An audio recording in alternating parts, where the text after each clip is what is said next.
तेव्हा त्यांच्या आई त्या सरपंच आहेत, ज्या उषाताई आहेत, त्यांचा सर्व परिवार, त्यांचे भाऊ वगैरे घरची मंडळी सर्वच आहे.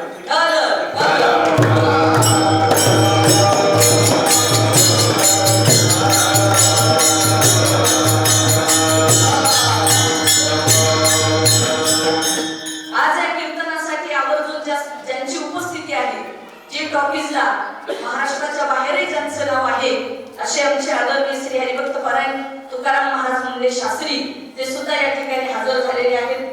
त्यांच्या बाच्याचं अन्ननलिकेचं ऑपरेशन लातूरला असताना ते टाकून ते या ठिकाणी आले. आणि ज्यावेळेस आम्ही या परळी भागामध्ये येतो त्यावेळेस नक्कीच मुंडे महाराजांचं प्रेम हे असतंच आणि ते येत असतात. आम्ही सुद्धा त्यांच्या कार्यक्रमाला येतो. पण मनाचा मोठेपणा आज ते या ठिकाणी उपस्थित आहेत. तसेच आमचे श्री हरिभक्त परायण वासुदेव महाराज मुंडे शास्त्री, ते सुद्धा या ठिकाणी उपस्थित आहेत. ते कीर्तनकार आहेत, पण प्राध्यापक सुद्धा कॉलेजवर झालेले आहेत. ही एक विशेष बाब आहे, कारण अलीकडची ही आधुनिक कीर्तनकार पिढी ही फार चांगल्या पद्धतीने आध्यात्मिक क्षेत्रामध्ये डेव्हलपमेंट चालू आहे. तसेच आमचे आदरणीय सन्माननीय ज्यांनी मुंडे साहेबांच्या बरोबर आयुष्यभर वैद्यनाथ कारखान्याचं काम केलं, वैद्यनाथ कारखान्याचे आमचे चेअरमन नामदेव दादा ते आगाव या ठिकाणी उपस्थित आहेत. दादांनाही आम्ही खूप काळापासून बघतोय, तेव्हा तेही आज या ठिकाणी उपस्थित आहेत, त्यांनाही धन्यवाद. तसेच आमचे श्री माननीय रामराव गीते भाऊ, तेही लातूरवरून आले, त्यांच्या पत्नीसहित आज कीर्तनाला आलेले आहेत. तसेच या भागामध्ये बरंचसं आमचं आईसाहेब फाउंडेशन कार्य चालू आहे, त्याच्यामध्ये सहभागी होणारे ज्ञानेश्वर गुटे हा छोटा मुलगा आहे, पण वयाने कमी दिसतो, पण पेपरला बातमी वगैरे देणं याच भागाचे पत्रकार बालाजी भोपड बऱ्याच बातम्या वगैरे देण्याचं काम ते करतात, या ठिकाणी उपस्थित आहेत. तसेच हरिभक्त परायण माझ्यासोबत आलेले सांगळे महाराज आहेत. तसेच हरिभक्त परायण आमचे मुरली अण्णा डाबीकर, या भागामध्ये दोन्ही डोळ्याने दिसत नाही पण आयुष्यभर अध्यात्माची सेवा ज्यांनी केली असे आमचे मुरली अण्णा या ठिकाणी उपस्थित आहेत. दुसरे दादा आहेत, सगळी भजनी मंडळी या ठिकाणी उपस्थित आहेत. तसेच आमचे हरिभक्त परायण श्रीमंत भाऊ, ते सुद्धा उत्कृष्ट गायक आहेत. तसेच आमचे हरिभक्त परायण जगदीश महाराज, ते सुद्धा मृदंग उत्कृष्ट मृदंग वाजवतात आणि कीर्तनही करतात. तसेच हरिभक्त परायण मनोहर महाराज, ते सुद्धा उत्कृष्ट वादक आहेत. या भागात मला गुरुमानाबद्दल अत्यंत आदर आणि सन्मान आहे. तुमच्या भजनी मंडळाचे सगळ्याचे नाव जरी नाही घेतले, आमचे साहेब आहेत, सर्वच मंडळी मला आदरणीय हा परळी भाग म्हटलं की गुणवानाचा भाग, गुणवान रत्न या भागामध्ये नेहमी पाहायला मिळतात. जे चष्मोरे भाऊ, पंढरपूरला आपली भेट झालेली, ते नात्रेकर आहे. नात्रा तर सगळ्याला माहिती पाहिजेच ना, नात्रेची भूमी सगळी जगालाच माहिती आहे. त्या ठिकाणी उपस्थित आहे सर्व भजनी मंडळी. माझ्यासोबत आलेले आमचे ज्यांच्याकडे मीडिया चालवतात असे आमचे कश्यप कुमार सांगळे भाऊ आहेत, बडे वकील आहेत, आमचे गोकुळराव आहेत आणि सगळ्या आपल्या गावच्या माता भगिनी, बाहेरून आलेले सर्व पाहुणे मंडळी या ठिकाणी उपस्थित आहेत.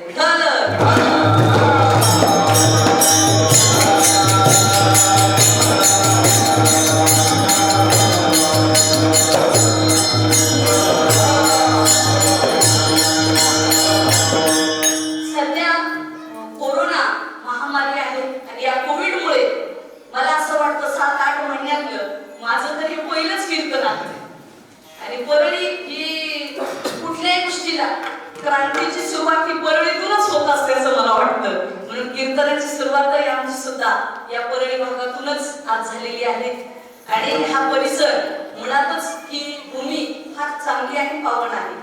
तेव्हा मला किरण कुमार गीते साहेबांनी सर्व इतिहास सांगितला की त्यांच्या आई ज्या आहेत मातोश्री आणि पत्नी त्या मुंडेच्याच घरातल्या, म्हणजे मुंडे साहेब आणि कैलासवासी श्री आदरणीय पंडितांना मुंडे हे म्हणजे सगळे जवळचे संबंध घरातलेच. आणि त्या मुंडे घराण्यातले ह्या ज्या आहेत जवळपास 4-5 जणी इकडं ह्या घरामध्ये आहेत, गीतेच्या घरामध्ये सासू सुना ह्या सगळ्या आत्या बहिणी वगैरे वेगळे वेगळे यांचे नाते आहेत, सगळ्या या घरात आहेत. त्यावर मी गीते साहेबांना म्हटलं मुंडेशिवाय काय पर्याय आहे, कुठेही जा मुंडे आहेतच. पण तेव्हा कार्य फार चांगल्या पद्धतीचं या ठिकाणी चालू आहे. आणि नुकतंच आपल्या उषाताई आणि किरण कुमार गीते साहेब यांनी गव्हर्नमेंटचं म्हणजे केंद्र शासनातर्फे केंद्राची अक्षरशः इंग्लिश स्कूल या ठिकाणी चालू आहे.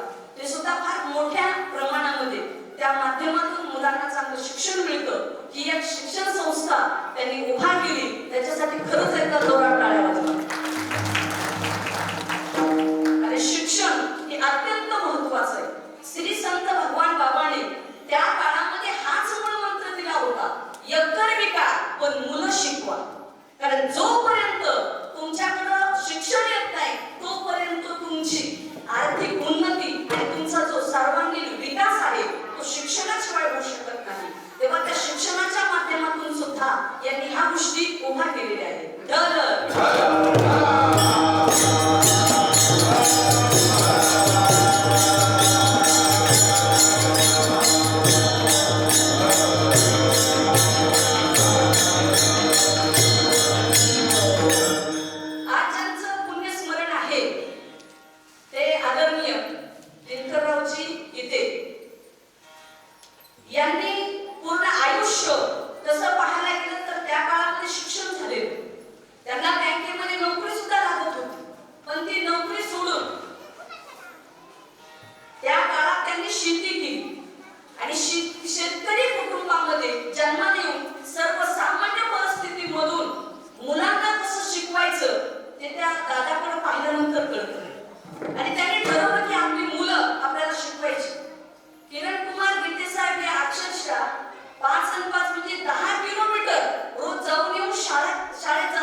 चीन माता नाही.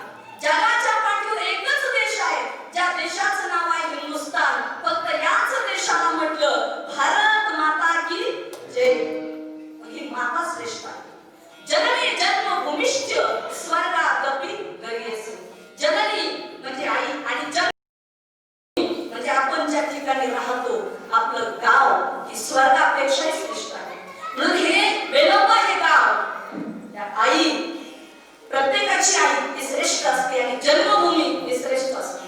धन्य त्याचे कुळ, धन्य त्याची माय, हरी मुखी गाय.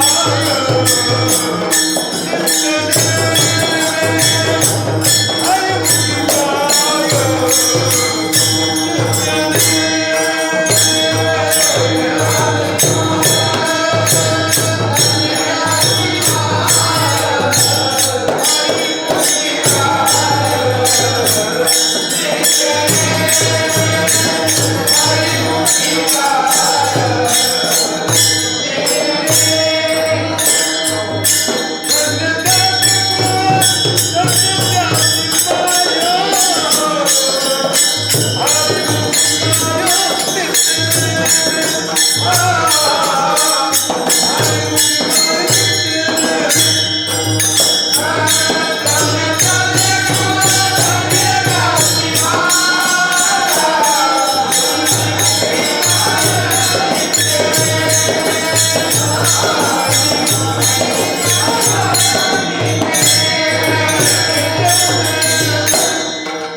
तर सोडा, हे कधी आपल्याला शक्य होणार आहे? मग मी तर जाहीरपणे सांगेन की ज्याला जन्मदाती आई आणि बाप सांभाळता येत नाही अशा पुरुषाने स्वतःला पुरुषच म्हणून गायन घेऊ नये, आपलं स्पष्ट मत आहे. आणि आपल्याला काय पुरुषार्थपणा आहे? जर जन्मदाती आई आणि बापाला सांभाळावं एवढा जर पुरुषार्थ आपल्याकडे नसेल तर तुम्ही देशासाठी, धर्मासाठी, देवासाठी, समाजासाठी, गोर गरीब, दीन दलित, वंचित यांच्यासाठी काय करणार नाही? जयाचे ऐक धड नाही, तयाचे परत्र पुससी काय? जिथं तुमचं धड नाही तिथं दुसरं काय त्यांच्यासाठी विचारावं? म्हणून आई आणि वडील हे जीवनात सर्वात श्रेष्ठ आहे. आपण आज वडिलाच्या निमित्ताने कार्यक्रम करतो. आई तर आम्ही सर्वच कीर्तनकार मंडळी, कवी मंडळी सगळेजण आईवर कविता म्हणतात, आईवर सांगतात, पण वडील सांगणं गरजेचे आहे. वडील सुद्धा फार महत्वाचे आहे जीवनामध्ये.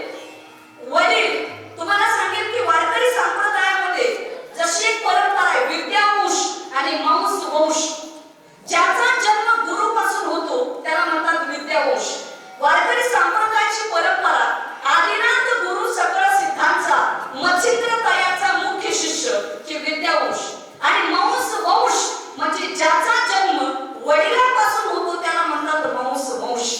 या जगात असा कुठला व्यक्ती आहे की ज्याचा जन्म वडिलाशिवाय झाला होऊ शकत नाही? या पृथ्वी तलावाचा, मानवाचा, प्रत्येकाचा जन्म हा वडिलांपासूनच होतो. म्हणून वडील हे सर्वात श्रेष्ठ असतात.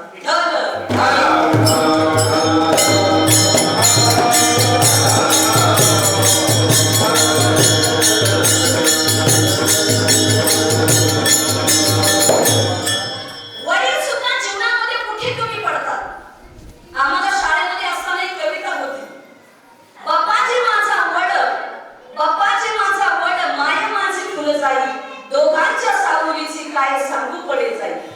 वडील म्हणजे वडाचं झाड. आता वडाच्या झाडाची उपमा वडिलाला का दिली? कारण कुठल्याही झाडाचा पाला गळतो, पण एकमेव वडाचं झाड असेल की ते 12ही महिने तुम्हाला सावली देते. म्हणून वडाचं झाड म्हणजे वडील आहे आणि फुलजाई म्हणजे आई आहे. बाप हा बापच असतो.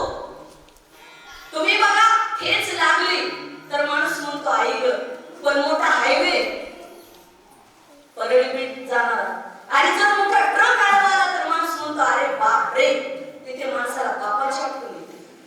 बाप सुद्धा जीवनामध्ये खूप काही गोष्टी करतो. तुम्हाला सांगून जाईल, जरूर रामचंद्र भगवंतावर प्रेम कौशल्याने केलं, पण राजा दशरथाने राम राम म्हणून प्राण सोडला. या बापालाही कधी विसरू नका. आपण यशोदेची, देवकीची आठवण सर्वच करतो. त्या आई होत्या, त्यांनी कृष्णाला सांभाळलं, ते जरूर आहे. पण रात्रीच्या 12 वाजता कृष्णाचा जन्म कारागृहात झाल्यानंतर वडील वसुदेवाने रात्रीच्या 12 वाजता भर अंधारामध्ये यमुनामाई दुथडी भरलेली पाणी वाहत आहे, पण स्वतःच्या जीवाची पर्वा न करता नाका तोंडात पाणी गेलं तरी कृष्णाची टोपी धरून चालणारा बाप सुद्धा लक्षात असू द्या. बाप फार महत्वाचा आहे.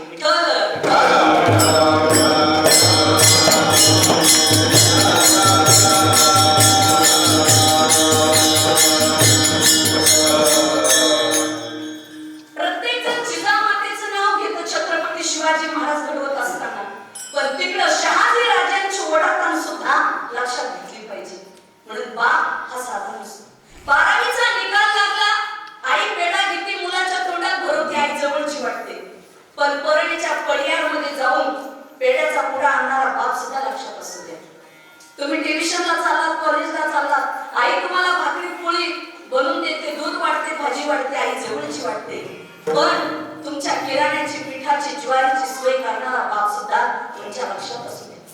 तुम्ही डीएड केलं, बीएड केलं, मोठ्या संस्था चालकाकडे तुमचा बापच जातो. एवढा मोठा बाप, कोणापुढे न झुकणारा बाप, पण जेव्हा एखाद्या संस्था चालकाकडे जातो, बाप हात जोडतो आणि संस्था चालकाला म्हणतो, साहेब 10 लाख सोडून 20 लाख घ्या. माझ्याकडे पैसे नसेल तर 2 एकर जमीन विकील, पण माझ्या मुलाला नोकरीला घ्या म्हणणारा तुमचा बापच असतो. बापच जाऊन हात जोडतो. बाप तुमच्यासाठी काय करत नाही. कष्ट करणारा बाप असेल, राम राम शेतामध्ये राबत कष्ट करील. 25-30 वर्षाचं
बघा, बाप हा लेकराच्या ओळीसाठी काय करत नाही, काही करायला तयार असतो बाप. बापाला असं म्हणावं लागत नाही, दादा तुम्ही तुमच्या लेकरासाठी हे करा, काही करतो बाप. जसं आपले दिनकर दादा यांनी आपल्या मुलासाठी शिक्षण व्हावं, माझा मुलगा कलेक्टर व्हावा याच्यासाठी कष्ट घेतले, मेहनत घेतली, दूध विकलं, भाजीपाला विकला, शेती केली. तसं प्रत्येक बाप हा मुलासाठी काही कष्ट करायला तयार असतो. अहो आपण बघतो कधी कधी मुलं चांगली करण्यासाठी बाप भंग्याचं काम सुद्धा करतो. तो सुद्धा एक बाप आहे. का तर माझी मुलं शिकली पाहिजे, म्हणून बापाचं महत्व सुद्धा जीवनामध्ये हे फार मोठं आहे. बाप मुलावर तेवढंच प्रेम करतो आणि बाप मुलीवरही तेवढंच प्रेम करतो. बापाचं वेगळे बरं का. आता बापाचं नातं आणि मुलीचं नातं हे फार वेगळं असतं. मी आपल्याला सांगून जाईल, सामान्य लोकांची गोष्ट सोडा, पण जनकासारखे विनयी महात्मे ज्यावेळेस सीतेचं लग्न रामाबरोबर केलं आणि पहिल्यांदा वाट लावायला लागले, त्यावेळेस जनकासारखे विनयी महात्मे सुद्धा रडले. कण्व ऋषी सारखे शकुंतलेसाठी रडले. हा इतिहास आहे. हिमालयासारखा पर्वत, पण आपली मुलगी पार्वती जेव्हा वाटा लावायला लागले त्यावेळेस हिमालय सुद्धा रडला. बाप एरवी जर पुरुष माणूस रडला तर म्हणतात पुरुषासारखा पुरुष, पण डोळ्यात पाणी. पण बाप एका ठिकाणी रडतो, ते म्हणजे मुलगी वाटा लावताना. तुम्ही बघा, मुलगी जशी 3-4 वर्षाची मुलगी असू द्या, पण तेव्हापासून काळजी घेते ती बाबाची, वडिलाची. पप्पा जेवले का, पप्पा आले का. बाप जर ड्युटी करून आला तर दरवाजा वाजवावा लागतो आणि आवाज देतात वडील दरवाजा उघडा. पण मुलगा कॉम्प्युटरवर बसलेला असतो, मुलगा उठत नाही लवकर, पण तोच दरवाजा उघडून मुलगी हातात ग्लास घेऊन उभी असतात, तिला म्हणतात मुलगी. पप्पा पाणी प्या, पप्पा चहा प्या, पप्पा कपडे इस्त्री केले का तुमचे. जेव्हा ती मुलगी अशी 2, 4, 5 वर्षाची चिमुकली होती ना, तेव्हापासून काळजी करत असते ती बापाची. आणि बापाला सुद्धा मुलीविषयी फार प्रेम असतं. बाप मुलीसाठी काही करायला तयार असतो. ऊस तोडणारा बाप असेल, कष्ट करतो, पण म्हणतो नाही माझ्या ताईला चांगल्याच घरी दे. 2 वर्ष सोडून मी माझ्या ताईसाठी 4 नाही 5 वर्ष ऊस तोडीन, पण माझ्या ताईला चांगल्याच घरी देईन, ही प्रत्येक बापाची इच्छा. नोकरदार बाप असेल तर ओव्हरटाइम ड्युटी करत, नाईटची ड्युटी करत बाप, पण माझ्या ताईला चांगल्या ठिकाणी मला द्यायचे असा म्हणणारा आपला बाप असतो. महिला मंडळ आपल्याला सांगून जाईल की जीवनामध्ये बापासारखं नातं, निस्वार्थी प्रेमाचं हे दुसरं कुठलंच नसतं. तुम्ही लहानाच्या मोठ्या होता, गरीब आणि कष्ट करणारा बाप जरी असेल आणि लग्न जर ठरलं, बाप जर सर्वसामान्य परिस्थितीतला असला, पण संस्थेचं कर्ज घेईल, बँकेचं कर्ज घेईल, कापड दुकानात उधारी करेल, किराणा दुकानात उधारी करेल, बापाच्या पायाला न राहत नाही. पण मुलीसाठी बाप नाही ती मेहनत घेतो, नाही ते कष्ट घेतो आणि ते कष्ट करून बाप मुलीला चांगल्या ठिकाणी देण्याचा प्रयत्न करतो. कधी न रडणारा बाप, पण जेव्हा मुलगी वाटा लावायचा प्रसंग येतो ना, त्यावेळेस मुलगी आईच्या पाया पडते, रडते, भावाच्या गळ्यात पडून रडते. भाऊ अरे आपल्या बाबाचं ऐकत जा. पण बाप हा लांब उभा असतो. मुलगी विचारते आई बाबा कुठे, बघ तिकडे तुझे बाबा, पात्र उचलता येते. मुलीच्या लग्नामध्ये कष्ट करणारा बाप असतो. आणि जेव्हा बाप ताईजवळ जातो आणि ताई बापाजवळ जाते, त्यावेळेस ती मुलगी पायाला वागते बापाच्या, पण बाप पायाला न वाकू देता तसाच उचलून वरती घेतो आणि बाप आणि मुलगी दोघं जण एकमेकाच्या गळ्यात पडतात आणि रडतात. काय त्या बापाचा प्रसंग, त्यावेळेस बापाचा बांध फुटतो आणि बाप ढसा ढसा रडतो. ताई चाललीस का, ताई आज चाललीस का. 18 वर्षापर्यंत मुलगी ही खरंच आई बापाची पाहुणी असते हो. कधी न रडणारा बाप पण आज मुलीसाठी रडतोय. तेव्हा जवळ एक मित्र येतो आणि विचारतो, दादा अरे 1 महिन्यापूर्वीच तुझे वडील वारले, तेव्हा एवढा रडला नाहीस आणि आज मुलीसाठी रडतो. त्यावेळी डोळ्यात अश्रू गाळणारा बाप म्हणत असतो, अरे त्यावेळेस मी मेलेल्या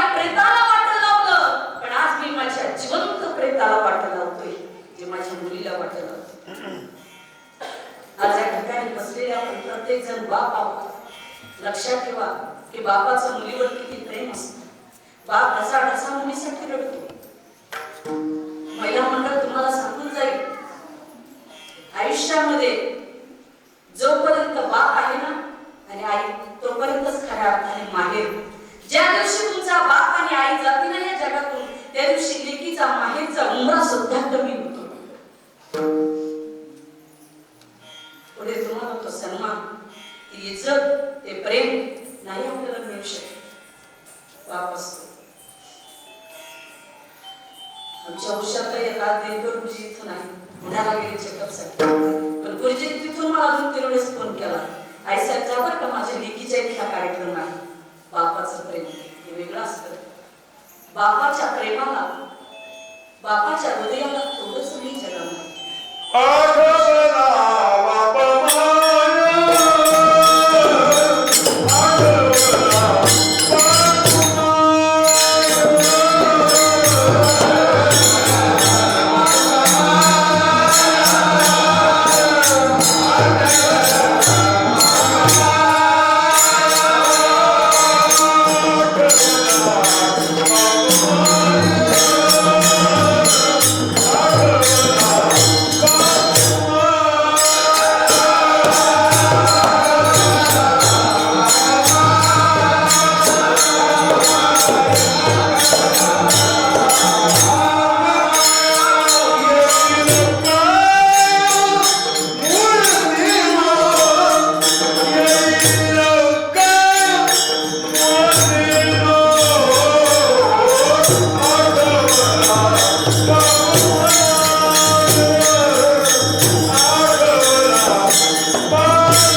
माझ्या डोळ्यात अश्रू आहे असा आपला बाप असतो.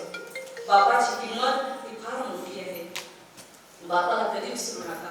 आणि ते 100-200 रुपये गोळा केलेले बाप 1000 हो, 500 हो, 2000 हो तो घेतो आणि ताईच्या हातात देतो. ताई, तुझ्या भावाने यावर्षी भारी साडी घेतली नसेल ग, आता माझ्या हातात काही राहिलं नाही ना, पण हे घर माझे पैसे. आज शासनाने 500-1000 रुपये महिना केलाय, त्याच्यात सुद्धा बाप ठेवून लेकीला देतो. त्याचं नाव आहे बाप. म्हणून जीवनामध्ये बापाला कधी विसरू नका. बाप हा आयुष्यातला फार महत्त्वाचा आहे. तसं तुम्ही जीवनामध्ये कितीही मोठे व्हा, तर बापाशिवाय काही नाही. सामान्य लोकांची गोष्ट सोडा, पण मोठ्या मोठ्या लोकांना सुद्धा आई बापाचं प्रेम हे कधी कमी झालेलं नाही. ज्यावेळेस ज्ञानेश्वर महाराजांना समाधी द्यायचा प्रसंग येतो, सर्व लोक जमलेले असतात. एवढा मोठा सोहळा चाललेला असतो, पंगत बसलेली असते. स्वतः पांडुरंग परमात्मा रुक्मिणीला सांगतात, रुक्मिणी यायचं, रुक्मिणी माऊलीला समाधीला बसवायचं, पण 2 घास घातले पाहिजे. पण माऊली देहावरच नसतात. त्यावेळेस पांडुरंग सांगतात, रुक्मिणी फक्त तू एकच वाक्य म्हण की हा तुमच्या आईच्या हातचा घास. माऊली देहावर नव्हते, पण जेव्हा आईचं नाव घेतलं ना, माऊली ते तुमच्या आईच्या रुक्मिणीच्या हातचा घास समजून घ्या. ज्यावेळेस असं म्हणतात ना पांडुरंगाची रुक्मिणी, त्यावेळेस माऊली देहावर येतात आईचं नाव घेतल्यावर. आणि ते 2 घास, म्हणजे एवढं मोठं महत्व आईचं आणि बापाचं. किती मोठे संत व्हा, मोठे व्हा, तर माय बापाशिवाय काही नाही. धन्य जेचे कुशी जन्मले ज्ञानदेव, त्या कुशीला धन्यता देता की ज्या कुशीतून असे ज्ञानासारखे रत्न जन्माला येतात.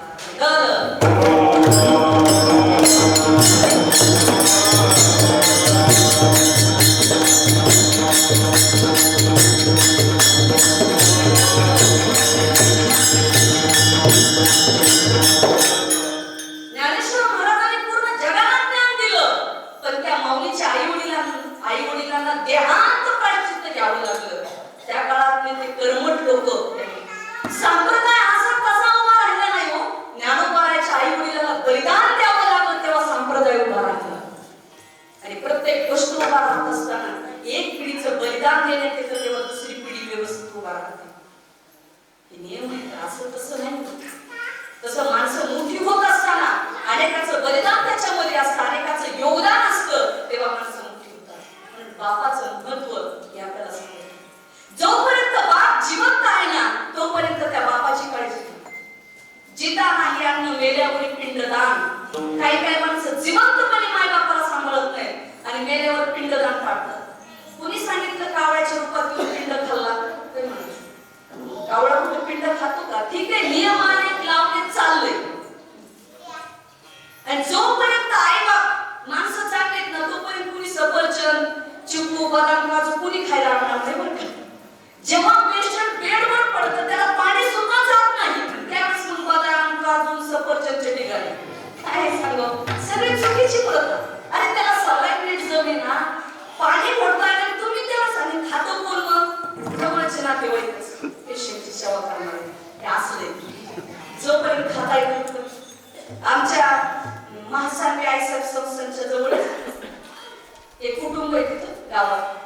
वडिलाचे पित्र घातले आणि वडिलाचे पित्र घातले आणि आईला जेवायला बोलवलं नाही. तुम्ही सांगा बापाने काय करून आशीर्वाद दिला असेल का? माझी म्हातारी उपाशी ठेवली, बाप आशीर्वाद देणार आहे? ही चुकीची प्रथा, हेच आम्हाला कळत नाही. आणि बाप गेल्यावर मार्बल मध्ये समाधी, मग ते गुलाबाची जाई जुई त्याचे फुलं झाड लावतो. आता काय समाधी काय दगड काय सुगंध घेणार आहेत का? चुकीची प्रथा आहे. आयुष्यामध्ये जोपर्यंत जिवंत आहे तोपर्यंत. आणि आता इथं बऱ्याच महिला मंडळीतली की मला एका गोष्टीचं अजून वाईट वाटतं, खंत वाटतं. जोपर्यंत आई बाप जिवंत आहे, बापाने फोन करावा, आईने फोन करावा, बाई भेटून जा, ते की नाही मुलांना शाळेत जायचं, मालकाला ड्युटीला जायचं, त्यांचा डबा यांचा डबा, काय करावं तरी त्या लहान मुलांना सगळ्यांना बाहेर घेऊन जा.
आणि म्हणून आजच्या काळामध्ये खरंच काही गोष्टी आवर्जून बोलायला लागतात. 30-40 वर्षाचा काळ जर बघितला आपल्या जिल्ह्यातला तर कष्टकरी, कुणी ऊस तोडणारा असेल, कुणी शेतात कष्ट करणारे असतील, गरीब गरीब लोक होते, गरीब समाज होता हा. पण या गोरगरीब समाजातून कुठंतरी कोयता हातातला बाहेर निघाला पाहिजे. त्यांच्या हातामध्ये लेखणी आली पाहिजे की पहिली शिक्षणाची मुहूर्तमेढ श्री संत भगवान बाबांनी लावली म्हणून लोक शिक्षण. हे बाबांनी खूप कार्य केले म्हणून अनेक संत आहेत. पण लवकर कुठल्या संतांचं तिकीट प्रकाशन नाही, पण भगवान बाबा असेल की त्यांचं तिकीट प्रकाशन झाले. त्याचं एक कारण आहे, ते काम कुणी केलं? आदरणीय लोकनेते गोपीनाथरावजी मुंडे साहेबांनी ते तिकीट प्रकाशन केलं.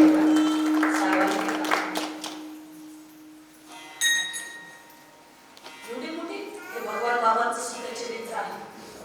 म्हणून बाबाची जयंती आणि पुण्यतिथी दोन होते. काय कारण आहे दोन व्हायचे? कारण भगवान बाबांनी मंदिर उभे केलेच केले, धर्मपीठ उभे केलेच, पण भगवान बाबांमध्ये एक शिक्षण महर्षी घडलेले होते.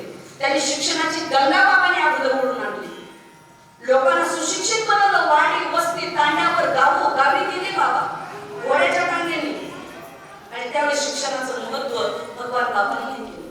जसं आणि त्याच्यानंतर आदरणीय लोकनेते गोपीनाथरावजी मुंडे साहेब यांनी सुद्धा बराचसा न्याय मिळवून दिला, म्हणून जनतेला बऱ्याचशा गोष्टी भेटल्या. ऊसतोड कामगाराचा विषय निघाला म्हणजे मी महत्वाचा मुद्दा सांगून जाईल. आपल्या जिल्ह्यातला एक गरीब ऊस तोडायला गेलेले कारखान्याला, एक पाटलाच्या तिथे बागायतदाराकडे ऊस तोडायला होतं. या ऊसतोड कामगाराला पाणी प्यायचं होतं, त्या पाटलाने वरून पाणी ओतलं तांब्याने. आता ज्यावेळेस आपल्याकडची लोक ऊस तोडायला जातात ना त्या कोप्यामध्ये, ते असं वाटतं की लेच काहीतरी खालचेच आहेत का काही, असंही वाटतं लोकांना बऱ्याच. त्यावेळेस ऊसतोड कामगाराने बागायतदाराला एकच सांगितलं, पाटील मी फारच भिकारी नाही रे, मी मुंडे साहेबाचा सोयरा आहे. ही ओळख साहेबांनी सुद्धा करून दिली. म्हणून हे महत्वाच्या गोष्टी आहेत. अशी माणसं समाजामध्ये खरं जन्माला येतात आणि ते लोकांचं हित जोपासतात. विठ्ठल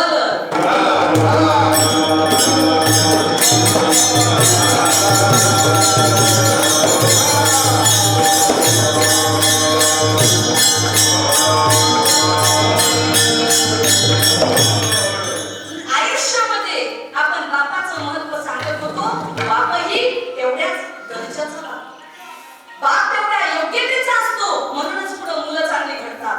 पण बाप सुद्धा निर्व्यसनी असला पाहिजे. जर दारू पिणारा बाप असेल तर तो मुलाला नाही संस्कार घडू शकत.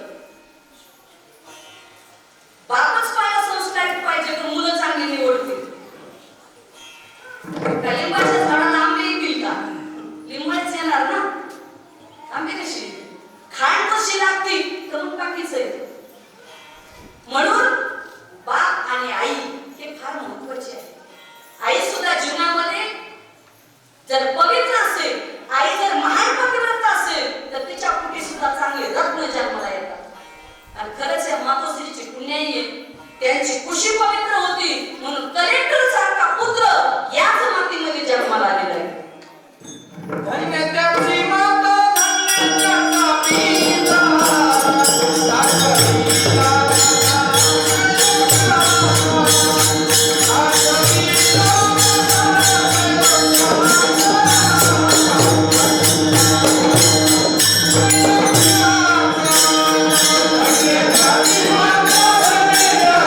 Yeah.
यात्रा करत चालला होता आणि जात असताना एक डोंगर चढत होता.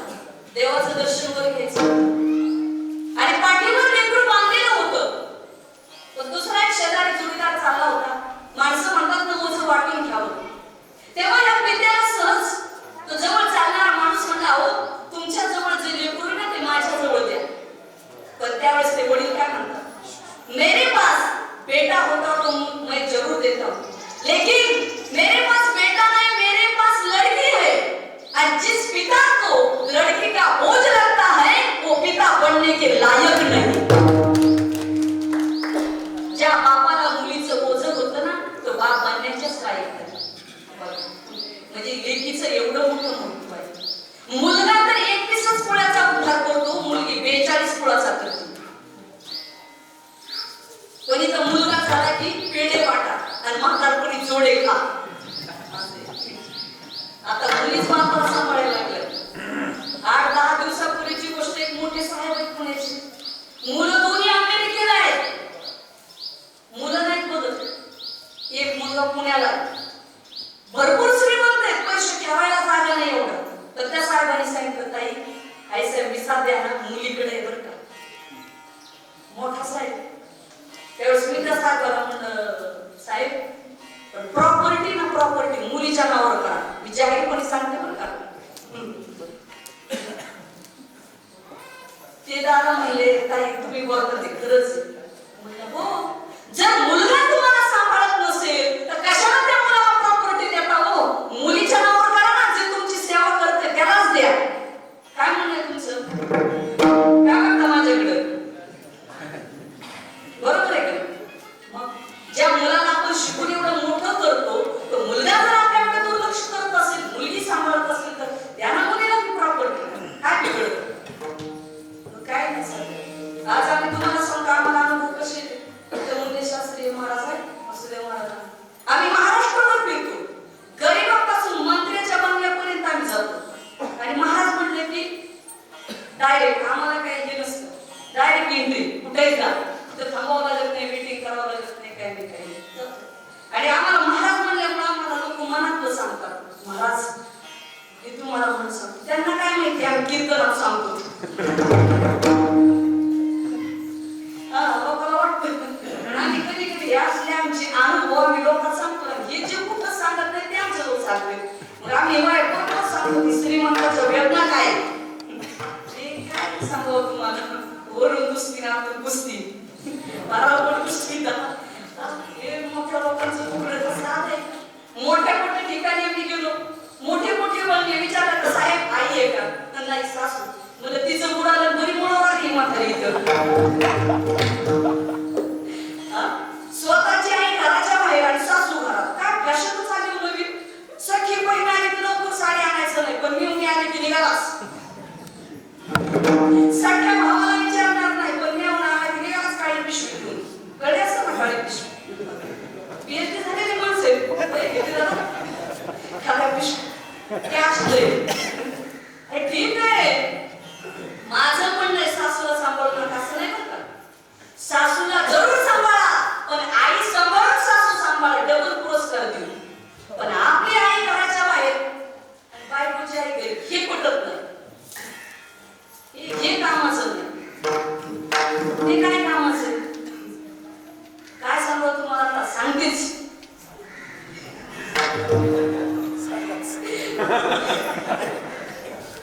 असे होते 6 वाजता ड्युटी सुटून घरी यायचे, पण आज 10 वाजले रात्रीचे. आवाज दिला पत्नीला, त्या पैसा बातूनच म्हणलं तर कामाला. 6 वाजता ऑफिस, 5 वाजता सुटतो, 6 वाजता घरी, 1 वाजता कुठे शेत खायला गेले होते. रात्रीचे 12, 11 वाजले तर एवढ्या उशिरा कशी आला. लाईट गेलेली होती, त्याच्या हातात छोटीशी बॅटरी होती. बघितलं मालकाच्या हातात वळपेटी पिशवी आणि विचारलं तिने, का हो ही वळपेटी पिशवी कोणाची. हा म्हणले अरे आईची. आईची आणि कशाला आली आई इथं. हा म्हणलं नाही आता आई आपल्याकडे. म्हणजे तिकडच्या भावाचं पारच बुडालं कारण माझ्याच मुळावर आली काही म्हातारी. आणि इकडे कशाला आणलं तुम्ही या सासूबाईला. काय करायचं ही खाण्याची. मलाच काय तर सेवा करायला आले का, बाकीच्यानी केली तर काय बिघडल का. पण हे महाशय बोलले नाही नाही आई आता इथंच राहणार. ते म्हणले असं आहे का, तुमची आई जर या घरात जात असेल ना तर मी बाहेर निघून जाते. दरवाजा उघडला, ती म्हातारी दिसली. ती मालकाची म्हातारी दिसली, हिची असते. मग जी आई आई आई लगेच आईला आता लगेच हात पाय धुतले, गॅसवर लगेच चहा, फ्रेश बदाम काजूचा शिरा आणि कशी करायचं. आई तू कशी काय आहेस. आईने सांगितलं बाई काय सांगाव, तुझ्या भावाने भाऊजाने घरातून हाकलून दिलं. आणि मग मी जावाई बापूला फोन केला आणि मग जावाई बापू मला घेऊन आले. ह्या बायकोला वाटलं आता आपलं चुकलं, ही गेली मालकाकडे. आणि बायकोला जर नवऱ्याकडून काय काढायचं असेल फार गोड करून काढतात बरं का.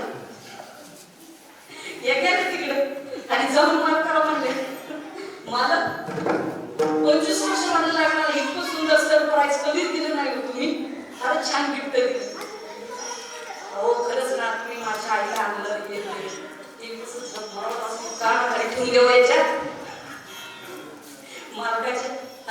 स्वतःची आई म्हणलं तर माहेर निघून जाईल. आणि आता आपली म्हणणं की असं तरी गप्प बसत काय काय माणसं. मला हेच कळत नाही. अरे लुटल ना करा, कुठेतरी घेर तर टाका ना. आईला बी सांभाळा, पत्नीला बी सांभाळा. म्हणजे आईलाही आईचा दर्जा द्या, पत्नीलाही पत्नीचा दर्जा द्या, दोन्हीलाही सांभाळा. असं नका करू. हे कुठेतरी लोकांना कळालं पाहिजे. आणि सासूने सुद्धा सुनेला मुलीप्रमाणे वागवलं पाहिजे आणि सुनेने सुद्धा सासूला आईप्रमाणे वागवलं पाहिजे. पण खेड्यामध्ये सुद्धा काही काही म्हाताऱ्या फार विचित्र येतं सासवा. मुलगा आणि सुनेला गाडीत आली ना, बरोबर सखूबाई पटतं का माझ्या सुनेला काही कशी निघाली बसून गाडीवर. तेवढ्यात लेकन जावं येवा मुली बाई सखूबाई बघा ना कसा लक्ष्मीनारायणाचा जोडा आलाय. काही पद्धती आमची. मुलगा जावं लेकाने लक्ष्मीनारायण आणि मुलगा सून आली की पटतंय का. अहो ह्या गोष्टी कधी बदलायच्या. कुठेतरी परिवर्तन करा जीवनामध्ये आणि तेवढीच किंमत द्या सगळ्यांना. पण आपण विषय सांगत होता मुलीवरून आपला विषय निघाला. कन्या सासूऱ्यासी जाय मागे परतोनी. कन्या मुलीवरून ती 42 मुलाचा होता मुली करत असते म्हणून मुलीला सुद्धा कमी समजू नका. मुलगी सुद्धा कर्तव्य ऐकून करा. आज गीते साहेब बरं का मातोश्री साहेब जरी कलेक्टर असले यांच्या उशात आहे खांद्याला खांदा देऊन पाठीमागं काम करतात. आम्ही सुद्धा अशा महिला पाहिल्यात. एवढी जर गोष्ट असेल तर घर सोडत नाही. बरोबर आहे, घर सोडत नाही. पण स्वतः पुण्यावरून पहाटे 4ला निघून इथं इंग्लिश पुढे तिथं पाहणं येणं हे सामाजिक काम त्यांना ते आवड. कारण आहेतच माहेरच मुलीच्या घरातले, त्याच्यामुळे सामाजिक सेवेचा वारसा मुळातच त्यांच्या रक्तातच आहे. आणि ही गरज आहे हो. आणि अशा मला असं वाटतं, मी तर नेहमी म्हणत असते, पुरुष कसे समाजामध्ये काम करतात ना, तसं महिलांनी सुद्धा सामाजिकतेमध्ये आलंच पाहिजे. प्रत्येकाने असं करू नका आपलीच बॉडी आपलीच गाडी आपलीच माडी आपल्याच बायकोची गोल गोल साडी इथपर्यंत नका जगू. ज्या समाजात आपण जन्माला आलो ना त्या समाजाचा आपण देणं लागतो. त्या समाजासाठी काहीतरी करा, देशासाठी, धर्मासाठी, समाजासाठी. आणि तुमच्या जवळ ईश्वराने 2 रुपये दिलेत ना त्याचा समाजासाठी उपयोग करा. म्हणून यांना सुद्धा मी खूप खूप धन्यवाद देईन. आणि उषाताई आमच्या शुभेच्छा तुम्हाला. तुम्ही असंच कार्य करत राहा आणि गोर गरीब वंचित मुलींना सुद्धा असं सहकार्य करा, मुलांना सुद्धा करा. फार चांगली गोष्ट आहे. दुसरी गोष्ट कलेक्टर साहेब, मला त्याच्यावरच बोलायचं. कुणी कन्या पुत्र पोतीचे सात्विक. एका जिल्ह्याची संख्या 20 लाख 22 लाख 25 लाख असते आणि 25 लाखातून एक कलेक्टर निवडला जातो. बरं का, 25 लाखातून एक ही सोपी गोष्ट नाही. आणि आपले किरण कुमार गीते साहेब यांना चांगलं काम केलं म्हणून पंतप्रधानांनी सुद्धा कौतुक केलंय आणि राष्ट्रपतीने सुद्धा कौतुक केलं. याच्यासाठी जोरात आज आम्ही पण महाराष्ट्रभर फिरतो. बऱ्याच कलेक्टर लोकांकडे आम्ही सुद्धा जातो, पण सगळेच कलेक्टर माणसाला इज्जत देणारे भेटत नाही. बरोबर आहे, असे कमी लोक आहेत की जे समाजासाठी काम करतात. त्यापैकी किरण कुमार गीते साहेब त्यातली व्यक्ती आहे. आम्हाला हृदयापासून अभिमान वाटतो गीते साहेबांचा. आमची महाराज लोक असतील, वारकरी असतील, शेतकरी असतील किंवा गोरगरिबाच्या शिक्षणासाठी नक्की गीते साहेब त्यांचं काम करतात. PMRD ऑफिसला पुण्याला येते होते, असंच एक जणांचं काम होतं. मी साहेबाला सांगितलं, साहेबांनी मला सांगितलं साहेब पुन्हा म्हणायची सुद्धा गरज नाही, त्या माणसाचं काम केलं साहेबांनी. असे अनेकाची कामं साहेबांनी केले, अनेकावर उपकार केले. आज त्रिपुरामध्ये एवढी मोठी पोस्ट मिळणं, आता तुम्ही इथे एवढे जण बसता, एक मुलगा शिक्षक किंवा पोलीस बनवायचं म्हटलं तरी नाका दम येतो. आणि कलेक्टर व्हायचं 12-12 तास 14-14 तास एका जागेवर बसून अभ्यास करावा लागतो. 15-15 16-16 तास कलेक्टर होण्यासाठी एवढ्या तास एका जागेवर बसून अभ्यास करणं ही सुद्धा एक तपश्चर्या आहे. कलेक्टर म्हणजे मेन जिल्ह्याचे अधिकारी, पूर्ण जिल्हा. इथं घरात आपली बायको ऐकणार, बरोबर आहे का? हे असंच नाही केलं ते तसंच नाही केलं, पण जिल्ह्याचा कारभार सांभाळणं सोपी गोष्ट आहे का? आणि पूर्ण जिल्ह्यातून एकाची निवड करतात कलेक्टरची. म्हणून आम्हाला असं म्हणायचंय की या बीड जिल्ह्यामध्ये मी स्वाभिमानाने म्हणत या परळीच्या मातीसाठी. बीड जिल्हा हा फक्त ऊसतोड कामगार मागासलेला जिल्हा म्हणू नका, तर किरण कुमार गीते साहेब सारख्या कलेक्टराचा आणि तुकाराम मुंडे साहेबांसारख्या कलेक्टराचा हा जिल्हा परळी आहे. एका अधिकाऱ्याचा सुद्धा जिल्हा आहे. दुसरे कलेक्टर IPS अधिकारी तुकाराम मुंडे, काय सांगतो, 13 वेळेस बदली झाली. 13 वेळेस तरी गणित पाहतच बदलीला भीतच नाही. हो त्या कुठं जायचं तर जायचे होते, पण काम म्हणजे कामच करायचे. नेमत निर्भीडपणेच. आता हे साहेब त्रिपुराला गेले काय नाही, पण काम करायचं ना प्रमाणे. बदली कुठेही हो पण काम करायचं.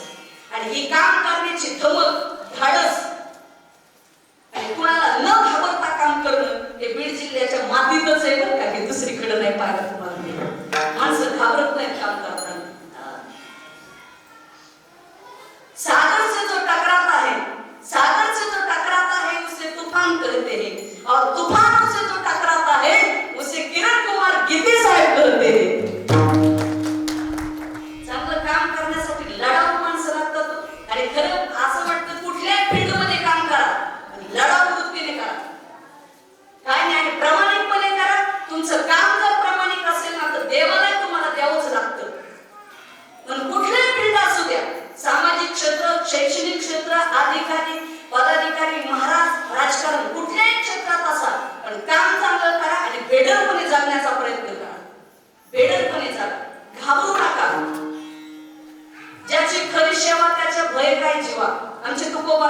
ज्याची सेवाच खरी ना त्याला द्यायचीच गरज नाही हो कोणाला.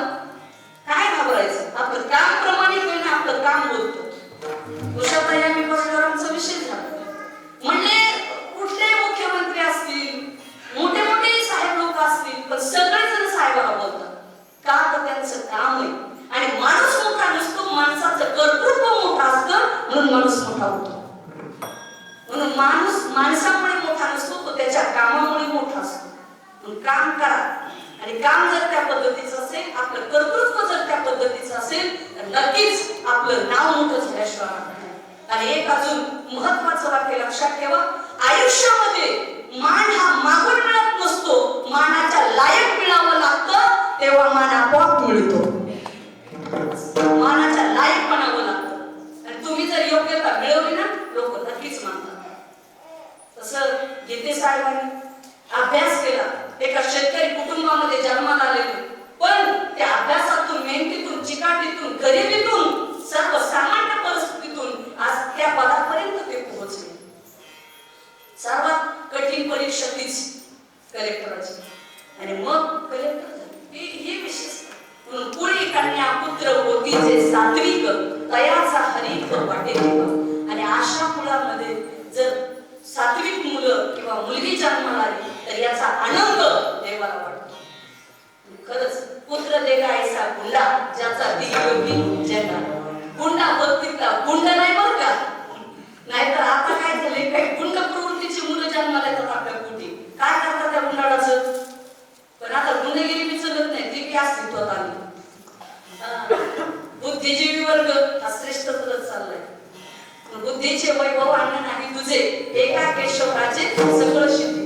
स्वदेशी पूज्यते राजा, विद्वान सर्वत्र पूज्यते. स्वतःच्या देशामध्ये राजा पूज्य ठरला जातो, पण विद्वान सर्वत्र पूज्य ठरला जातो. म्हणून बुद्धिमत्ता मिळवा. आणि तुम्ही जर बुद्धिमत्ता मिळवली तर नक्की काही झाल्याशिवाय राहणार. आणि किरण कुमार गीते साहेब हे महासांगवी आई साहेब संस्थानला सुद्धा गीते साहेब 2-3 वर्षापूर्वी संस्थानला येऊन गेले. 2 वर्ष आमच्याही संस्थानाला गीते साहेब. आणि मला एवढंही म्हणले की आई साहेब काम करत राहा, आम्ही तुमच्या पाठीशी सहकार्य करू. म्हणजे बघा ही दानत लागते. जगामध्ये पैशावाले लोक फार येतो, पण ती दानत बी लागते तेवढं काहीतरी करण्याची, म्हणण्याची असं आहे. म्हणून अशी माणसं, आता आम्ही सुद्धा आई साहेब फाउंडेशन चालू केलं, त्या मार्फत सामाजिक कार्य चालू केलं. मगाशी मी ताईला बोलता बोलता बोलले, आपल्या संस्थानावर एक कार्यक्रम होता आणि त्या निमित्ताने एक आमच्याच गावाच्या जवळची शहराची गीतेवाडीची एक महिला तिथं कार्यक्रमाला आलेली. त्या मुलाचे आई वडील वारलेले, मुलीचे आई वडील वारलेले. आली आता ती प्रेग्नंट होती, 6-7 महिने झाले. पण म्हणे मला एवढी माझी गरिबी की डॉक्टर कडे जायला मला पैसे नाही. त्यावेळेस मी त्या कार्यक्रमात सहज बोलून टाकलं, म्हणलं बाई इथून पुढची जिम्मेदारी मी घेते, तुझी डिलिव्हरी करेन, जो खर्च लागेल तो मी करेन. आणि यावेळी दुसऱ्या दिवशी मी त्या लेडीजला गाडीत टाकलं, पाठवलं त्याच्या हॉस्पिटलला गेलो. तर त्या मॅडमने सांगितलं डॉक्टरने की बाळाचे ठोके कमी झाले. तिथून आम्ही बीडला हॉस्पिटलला गेलो. अक्षरशः 2 दिवसाचं मूल पोटातच मेलेलं होतं. म्हणजे 4 तास जरी येत नव्हता तरी हे मूल वायाला जात होतं. म्हणजे ही बाईच वायाला जात होती. ती बाई वाचली. आणि तिच्या घरी मी कधीच दुकानात न गेले. मग अशी सांगितलं ताईला, म्हणजे आपल्या आई साहेब म्हणतात ना आपण संस्थांची सेवा करतो ना, तिला मी म्हटलं इथून पुढे बाई ती आईसाहेबाची भूमिका आम्ही घेऊ आणि तू आईसाहेब संस्थान आणि आम्हाला तुझं माहेर समज. मी तिला सगळंच घेऊन गेले आणि मला एक त्याच्यात आनंद वाटला ताई. म्हटलं आपण मंदिर उभा करू, त्याचं तर पुण्य आपल्याला आहेच, पण आज एक जीव वाचला, एक मंदिर उभा केल्याचं पुण्य आपल्या पदरात पडलं. असं प्रत्येकाने करायचे. थोडं कार्य सगळ्यांनीच करायचं बरं का. एका राजाचा राजवाडा पेटला होता आणि प्रत्येक जण पाणी ओतत होतं.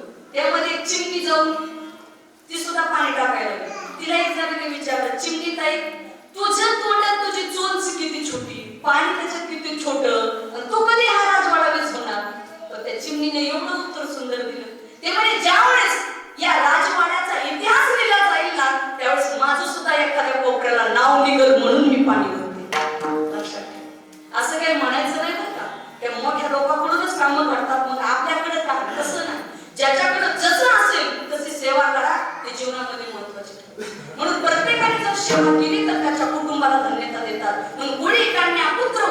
सात्विक तयाचा हरिक वाटी देवा, त्याचा आनंद देवाला झाल्याशिवाय वाटत नाही. मग आणखी काय वाटतं तर ग्रंथाचं जे वाचन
गांधीजी असो. गीता ही फार मोठी. गीता गोंगोदकम पीत्वा पुनर्जन्म न विद्यते सर्वोपनिषदो गावो दोग्धा गोपाल नंदन. शास्त्र म्हटलं की गीता, प्रेम म्हटलं की माता, पतिव्रता म्हटलं की सीता. म्हणून गीता हे फार मोठं शास्त्र आहे. स्वामी विवेकानंद ज्यावेळेस धर्म परिषद होती शिकागोला, सर्व धर्माच्या लोकांनी ते ग्रंथ ठेवले. आता गीता ग्रंथ आपल्या हिंदुस्थानचा छोटा ग्रंथ, डायरी होताच 700 श्लोकाचा. सगळ्यांनी द्वेषाने खाली खाली खाली सगळ्याच्या खाली टाकलं. एवढा एवढा ग्रंथ निघाले वर ठेवायला मिरवायला. असले लोक कामीची असतात ना. पण जेव्हा सगळ्या ग्रंथाच्या खाली गीता ठेवली आणि त्यावेळेस स्वामी विवेकानंदांनी सांगितलं, जगातील सर्व धर्माच्या लोकांनी द्वेषाने का होईना आमच्या हिंदुस्थानचा धर्मग्रंथ सगळ्याच्या खाली ठेवला. पण तुम्ही सगळ्यांनी असं दाखवून दिलं की जगातील सर्व धर्माच्या ग्रंथाला आधार आमचा हिंदुस्थानचा धर्मग्रंथ म्हणजे गीता. गीता सर्वात श्रेष्ठ आहे. की श्लोकाक्षर द्राक्षलता मांडवी झाली आहे गीता, संसार पथश्रांता विसंवावया. हे गीतेचे श्लोक कुणीतरी मांडव घातला. कशाचा? द्राक्षाचा. गीता रूपी मांडव. पण तिथं जाताना कोल्हे म्हणून जाऊ नका, माळी म्हणून जा. माळी म्हणून गेला तर फळ गोड लागेल, पण कोल्हे म्हणून गेला तर कोल्ह्याला द्राक्षाची फळं आंबटच लागतात. तसे अति सुशिक्षित लोक अध्यात्माला मानतच नाही. त्यांना म्हणायचं कोल्ह्याच्या जातीचे. त्यांना ते अध्यात्म आंबटच लागलं. आता जे बिबी म्हणणारे होते ते गार झाले की नाही कोरोनामध्ये? काय वाटतं तुम्हाला? नाही तर माणसं देवाला मानतच नव्हती. विज्ञान विज्ञान विज्ञान बरं का ताई, अमेरिकेला सुद्धा देव मानतच नव्हते ना. पण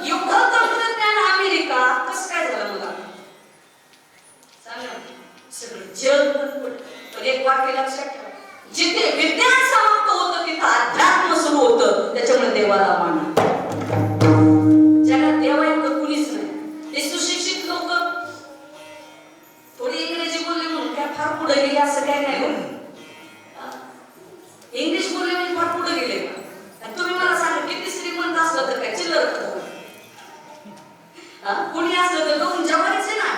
मोठे तेच खातात आणि गरीब तेच खातात. काय वेगळं काय खातात?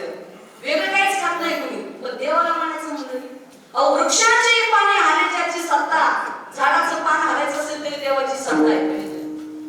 एमबीबीएस डॉक्टर असू द्या, सर्जन एमडी ऑपरेशन होतं ना ते विचारतात पेशंट वाचल का. एवढी सर्जन डॉक्टर असले तरी ते काय म्हणतात ऑपरेशन करणं आमच्या हातात पण वाचवणं देवाच्या हातात. जर देव आहे तर देव का मानत नाही. आणि देवाने दाखवून दिले हे करोना. आणि याच्यामध्ये माणसं आताशी जागेवर येते बांध रेटायचे. आपली तर ऐक नाही तसं इथलं माणसं चांगले खुशी तर नाही आमचं तिकडे अजूनही शेतकऱ्याच्या प्रवृत्त्या सुधरत नाही. वाट द्यायची नाही. वाट जमीन रस्ते द्या ना. ग्रामपंचायतीवर किती रस्ते आहेत आता सरपंच आहेतच मातोश्री. काही रस्ता करायचा असेल तुमच्या हितासाठी ना. अहो आपण गेलो तर 2 फुटाची जागा लागते जावायला. लागतं तरी काय पण नाही माझ्या गावात रस्ता जाऊनच देणार नाही. आणि काय लोक तर ना रस्त्यावर काटे टाकतात. पण माझं एक लक्षात रस्त्यावर जर काठी टाकली ना त्याच्या जीवनात काठी लागल्याशिवाय राहत नाही. एवढं वाटलं लक्षात चांगलं नाही. म्हणून रस्ता तर कधीच अडवू नका जीवनात. वाट कधी अडवू नका, रस्ता कधी अडवू नका. कुणी असा तुम्ही पुण्याचं काम थोडं तरी करा तर मानवी जीवन आहे. आणि ज्यांनी या जगामध्ये चांगलं काम केलं ना त्याचा इतिहास झाला इतिहास.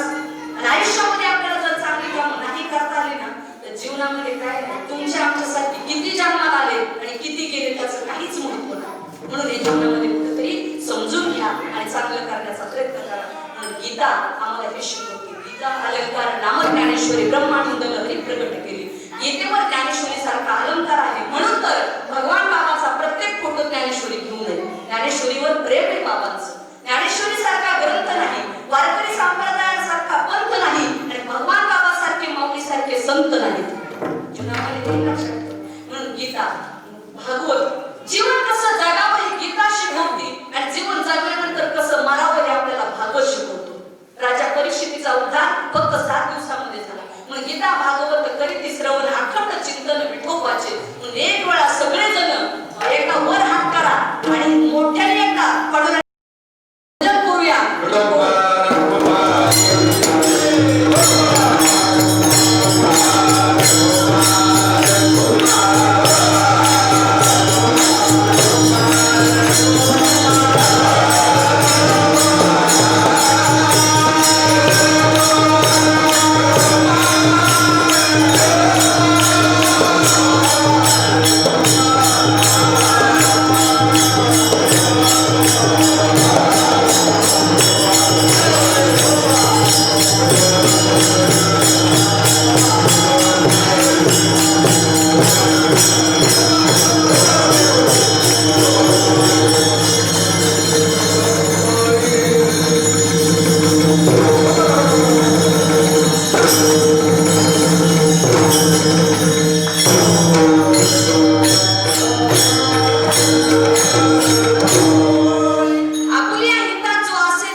Hare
धर्माची देवाची समाजाची जनतेची गोरगरीब वंचित सगळ्यांची सेवा करा तीच आपल्या सोबत येणार आहे बाकी काही बरोबर येणार नाही हनुमंतरायाने जीवनामध्ये फक्त सेवा केली प्रत्येक गावामध्ये रामाचे विठ्ठलाचे मंदिर नाही पण एकही गाव असं नाही की तिथे हनुमानजीचं मंदिर नाही काय केलं हनुमंताने फक्त सेवा केली नवविधाची भक्ती आहे त्यामध्ये सेवा ही सर्वात श्रेष्ठ भक्ती आहे आजही कुठले शुभ कार्य असेल तर पहिला आपण हनुमानजीला नमन करतो मगच कार्याला सुरुवात करतो मनोजवं मारुततुल्य वेगम जितेंद्रियं बुद्धिमतां वरिष्ठं वातात्मजं वानरयुक्त मुख्यं श्री रामदूतं शरणं प्रपद्ये आज आपल्या मुलांना संस्कार द्या रोज उठा तुम्ही बघा आजही मुस्लिम धर्मामध्ये पद्धत आहे त्या लहान मुलाला घेतात नमाज पढायला घेतात त्यांनी धर्म का कट्टर पाळला त्याचं कारण आहे आपलं काय आपण तुम्ही इथे एवढे लोक बसले तुम्ही 4, 5, 7 वर्षाच्या मुलाच्या करंगळीला धरून कधी मारुतीच्या मंदिराला नेलं का दर्शनाला खरं बोला नेलं का काय बघता माझ्याकडे नाही ना नेत आपण याला कमी पडतो हे संस्काराला बघता ते संस्काराला कमी पडतात का तुम्ही तुमच्या लहानपणी 4-5 वर्षाचा मुलगा आहे त्याला न्या मारुतीच्या मंदिरावर डोकं ठेवायला लावा त्याला सांगा हा आपला देव आहे चांगलं आणि ते सांगतात की आपला अल्लाह आहे आपला खुदा आहे नमाज अदा करो म्हणून ते मरतील तरी फुटत नाही त्याचं कारण आहे ते कट्टर आहे आणि तुम्ही निष्ठी आपण काहीच नाही निष्ठा या निष्ठच चाललंय अहो देवावर त्याच्या निष्ठ आणि आपणच आपल्या टीकायला आता एखादं जर म्हणलं नाही त्यातलं आता एक छान कीर्तन केलं याच्यातलेच आमच्यातले काही बादर हे त्यांना काय येतं असे लगेच चांगलं यांच्या रक्तातच नाही तर चांगलं म्हणायला खानदानी अंतःकरण लागतो तेव्हा माणसं चांगलं म्हणतात निगेटिव्ह नका पॉझिटिव्ह विचार करा थोडासा नेहमी नावं ठेवून आणि जीवनात एक माझं महत्वाचं वाक्य लक्षात ठेवा माझ्या दादाच्या पुण्यस्मरणानिमित्त दुसऱ्यांना नावं ठेवून जीवनात पॉझिटिव्ह विचार करा, तरी जीवनामध्ये मोठे व्हा. हे जीवनामध्ये एवढेच मंत्र लक्षात ठेवायचे, बाकी काही नाही जीवन जगताना. स्वर्ग नरक काय आहे, सर्व इथंच आहे. मग काय काय लोक काय म्हणतात, महाराज बाबाचं सांगायचं कामच आहे, काही खरं नसतं, खा प्या आयुष करा, गेलं म्हणजे गेलं, कोणी बघितला स्वर्ग, कोणी बघितला नरक. मी सुद्धा तुमच्या मताशी सहमत आहे. मी दोनच वाक्यात व्याख्या सांगेल स्वर्गाची नरकाची. जिवंतपणे चांगल्या माणसाची भेट होणं हाच जिवंतपणे स्वर्ग आहे, आणि जिवंतपणे वाईट माणसं भेटणं हा जिवंतपणे नरक आहे. माणूस नाही का म्हणत काय नरकेस, लोकांचं घेतलेलं ते तरी परत असले काय नरकच ही माणसं. म्हणून तिकडे जायची गरजच नाही, सगळं स्वर्ग नरक सगळं इथंच आहे, आणि इथंच सर्व करूनच जायचंय, बाकी कुठंच जायचं नाही. म्हणून सेवा करा, बस आई वडिलांची करा, देशाची, धर्माची, देवाची. संत भगवान बाबा, संत वामनदेव महाराज, श्री संत मीराबाई आईसाहेब यांच्या चरणी प्रार्थना आहे की बस हा जो कोरोना आहे हा लवकर कमी झालेलाच आहे, आता काळजी करू नका. आणि अजूनही ईश्वराने याच्यातून लोकांना लवकर सुट्टी द्यावी, आणि ज्या आदरणीय सन्माननीय कैलासवासी दिनकर दादा गीते यांच्या निमित्ताने आपण कार्यक्रम केला, ही 14वी पुण्यतिथी आहे. मी त्यांच्या चरणी सुद्धा विनम्र अभिवादन करते, आणि त्या पित्यांना खरंच आज ते स्वर्गात जिथे कुठे असतील तिथून सुद्धा त्यांना आनंद होत असेल की आज माझी मुलं चांगली निवडली, माझी सुनबाई चांगली निवडली, माझी पत्नी पाठीमागं यांनी सगळं सामाजिक कामं ही लोक करतात, आणि माझा मुलगा अधिकारी होऊन जनतेची सेवा करत असेल, हा सगळ्यात मोठा मुलगा जर चांगला निघाला तर सगळ्यात मोठा आनंद हा बापाला होत असतो. नक्कीच त्यांना तो आनंद होत असेल. म्हणून धन्य माता पिता तायाजी दादांच्या चरणी विनम्र अभिवादन करू. आणि आज आपल्याला ताईंनी आणि कलेक्टर साहेबांनी मला सुद्धा या कीर्तनासाठी या ठिकाणी बोलवलं, मी त्यांना सुद्धा खूप खूप धन्यवाद देईल, आणि परमेश्वराच्या चरणी प्रार्थना करेल की किरण कुमार गीते साहेब यांच्याकडून अशीच जनतेची सेवा घडत राहावी, धर्माची सेवा त्यांच्याकडून घडावी, देशाची सेवा ते करत आहेत, आणि गोरगरिबांची करत आहेत, समाजाची करत आहेत. अशीच काही तुमच्याकडून आणि त्यांच्याकडून दोघांकडूनही ही जनतेची सेवा होत राहो, आणि तुमच्या दोघांना या परिवारालाही उदंड आयुष्य लाभो. आणि आम्हाला अभिमान आहे की किरण कुमार गीते साहेब हे कलेक्टर आज त्रिपुरामध्ये आहेत, पण तिथून ताई सुद्धा विमानाने आल्या, आणि आज पहाटे इथे येऊन आपल्या कार्यक्रमाला हजेरी लावली. त्यांनाही धन्यवाद. या ठिकाणी आपले सर्वच मुंडे शास्त्री दादा मुंडे महाराज सगळेजण आले, सगळ्यालाच खूप खूप धन्यवाद. मोठ्या प्रेमाने एकदा माऊलीचं भजन करू.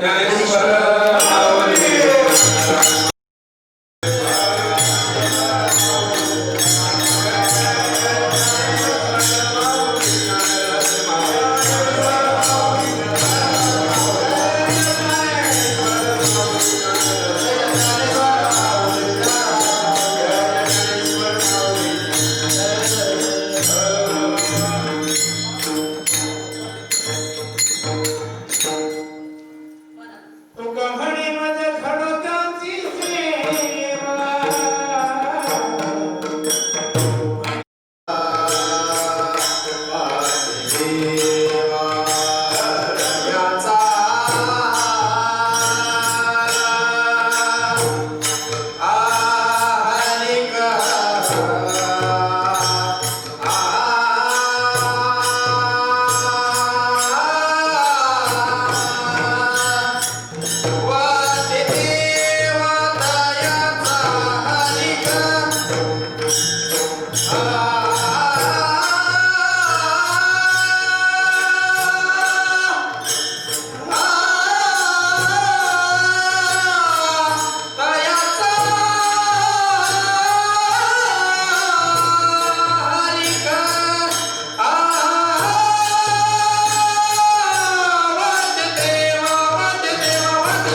आपण इथे आलात सर्व इथे कुटुंबियांच्या वतीने मी आपले खूप आभार आणि धन्यवाद देते आपल्याला. तसेच आपण एक माझ्यासारख्या असंख्य महिलांसाठी एक प्रेरणास्थान आहात. मला तर महाराष्ट्रामध्ये एक महिला गादीवर बसणे हे आईसाहेबांचं संत मीराबाई संस्थान असं एकमेव संस्थान आहे जिथे एक महिला गादीवरती बसलेल्या आहेत. शास्त्रीजी आपण जाणता की संत संप्रदायामध्ये महिला प्रस्थापित होणे आणि एखाद्या गादीवर बसणे हे एवढे सहज काम नाही आहे. आपण ते काम करत आहात. आपण असंख्य महिलांना एक आधार आहात. आम्ही नक्कीच आपल्या पावलांवर पाव देऊन समाजासाठी आपल्याकडून भरपूर जे करण्यासारखे आहे ते शिकत आहोत. आणि आपण इथे आलात. संत मुंडे शास्त्रीजी आलेत, वासुदेव महाराज आलेत. आपण सर्व गावकरी आणि आपतेष्टी येथे या कार्यक्रमासाठी आहात. मी सर्वांचे आभार मानते आणि सर्वांना जेवण करून जाण्याची विनंती करते. धन्यवाद.